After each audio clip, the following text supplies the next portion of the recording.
இன்சில் machine on பண்ணுறதுக்கு power card இதில் insert பண்ணிடுங்க, ஒயரை கொண்டு வந்து. இது வந்து கஸ்டம் டிஸ்பிளே. சிஸ்டத்தில் ஒரு விஜே கேம் மேலே 5 கீழே 4 கரெக்டாக மாட்டணும், இல்லைன்னா திருப்பி மாட்டினா பின் உடஞ்சி போயிடும். இன்செர்ட் பண்ணிவிட்டு மிஷினை இந்த சுவிட்சு ஆன் பண்ணலாம். போனிஸ்ன்னு சொல்லி டிஸ்பிளே ஆன் ஆகும். இன்சில் மிஷின் எல்லாம் சுற்றி நிற்கணும். இப்படி டினாமினேஷன் வந்ததுக்கப்புறம் தான் நோட்டு போடணும். இது என்ன மோடுனா இங்கே மோடு காமிக்கிது பாருங்கள், மிக்ஸ் மோடு. இதில் எல்லா நோட்டும் கலந்து போடுறோம். 150 நோட்டை வந்து என்றைக்குமே இப்படி எடுத்து நம்ம தட்டி நம்மளை பார்த்த மாதிரி இப்படி வைக்கணும். வச்சுட்டு இப்படி தள்ளி விட்டிங்கன்னா ஓடாது.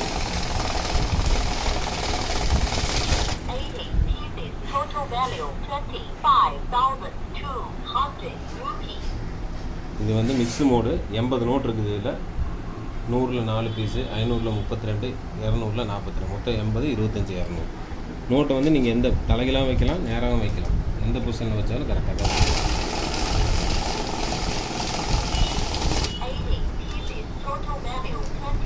இதில் மோடுன்னு ஒரு ஆப்ஷன் இருக்குது. மோடு ப்ரெஸ் பண்ணிங்கன்னா ஃபஸ்ட்டு என்ன நோட்டு வைக்கிறீங்களோ அது மட்டும்தான் வரும். இடையில வேறு டினாமினேஷன். இப்போ 200 வச்சுருக்கிறேன். ஃபஸ்ட்டு நோட்டு என்ன 500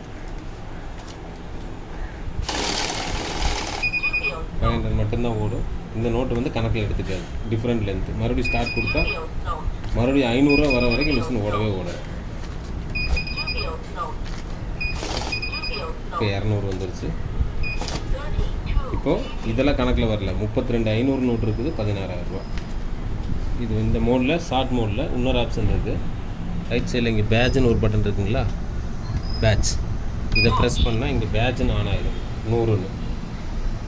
இதில் 110 நோட்டு வச்சு போட்டால் 100 நின்றோம். இப்போ என்கிட்ட 50, எனக்கு 50 மட்டும் வேணும்னா 15 செட் பண்ணிவிட்டு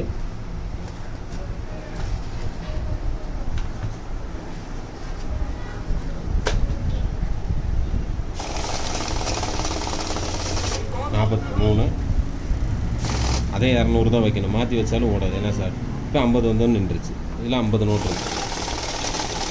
இதை எடுத்தோன்னே 42, 50 வந்து நின்றுச்சு. இது பேட்ச் ஆப்ஷனும்பாங்க, பேட்சை பிரிக்கிறது. எகைன் பேட்சை மோடை ப்ரெஸ் பண்ணால் எகைன் மோடை ப்ரெஸ் பண்ணால் அடுத்த மோடுக்கு போயிடும், டிடெக்ட் மோடு. டிடெக்ட்னா எல்லா நோட்டும் கலந்துருந்தாலும் ஒன்லி 1 2 3 கவுண்ட் ஆகிட்டு போயிட்டே இருக்கும்.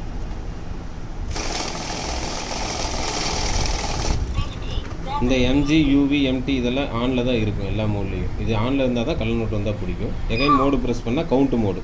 இதில் எல்லா சென்சார் ஆஃப் ஆயிடுச்சு பார்த்தீங்களா, இங்கே கவுண்ட் மோட். இது வந்து 10 ரூபா 20 ரூபான்றது. இந்த நோட்டில், இந்த மோடில் கள்ள நோட்டு பிடிக்காது. கள்ள நோட்டு பேப்பரை போட்டாலுமே ஓடும், ஏன்னா கவுண்ட் மோடு. எல்லா சென்சாரும் ஆஃப் பண்ணிடும். அவ்வளோதான். இதில் ஆடுன்னு ஒரு ஃபங்க்ஷன் இருக்குது. ஆடை ஆன் பண்ணிட்டீங்கன்னா, மோடு மாற்றிட்டு ஆடை ஆன் பண்ணிட்டீங்கன்னா, ஆடுங்கன்னு ஆன் ஆயிடுச்சுல. இப்போ இந்த நோட்டை போட்டுட்டு இதை எடுத்துடுறோம். அடுத்தது 12,500. அடுத்து வேறு கரன்சி போட்டால் இது கூட ஆட் ஆகிட்டே இருக்குது, 0 ஆகும். என்ன காரணம்னா ஆட் பட்டன் ஆனில் இருக்குது. இந்த வாய்ஸ் ஆஃப் பண்ணுறதுக்கு மிஷினை ஆஃப் பண்ணிவிட்டு ஸ்டார்ட் பட்டனை ப்ரெஸ் பண்ணிவிட்டு மிஷினை ஆன் பண்ணுங்கள். கை எடுக்கக்கூடாது. 2 பீப் அடித்தோன்னே கை எடுத்திங்கன்னா அந்த வாய்ஸ் வராது. இப்போ நோட்டு போட்டால் வாய்ஸ் சொல்லாது. கள்ள நோட்டு வந்தால் மட்டும் ஒரு பீப் மட்டும் கொடுக்கும், அந்த வாய்ஸ் ஒவ்வொருக்காகவும் சொல்லாது. இன்கேஸ் ஏதாவது நோட்டு சிக்கிடுச்சு, ரப்பர் பேண்ட் ஏதாவது சிக்கிடுச்சுன்னா மிஷினை ஃபஸ்ட்டு இன்சில் ஆஃப் பண்ணிவிட்டு ஹேண்டில் பேக் சைடு ரிமூவ் பண்ணிவிட்டு லைட்டாக முள்ள தூக்கணும். டப்புன்னு இழுத்தோம்னா இந்த கேபிள் கட் ஆகிடும். நோட்டு எங்கே சிக்கியிருக்கோ இப்படி ரொட்டேட் பண்ணி இந்த சைடு எடுத்துக்கலாம். இந்த வீலில் சிக்கியிருந்தால் இப்படி ரொட்டேட் பண்ணி இந்த சைடு எடுத்துக்கலாம். க்ளோஸ் பண்ணுறது 2 சைடு லாக் கரெக்டாக இருக்கான்னு பார்த்துட்டு ப்ரெஸ் பண்ணால் லாக்.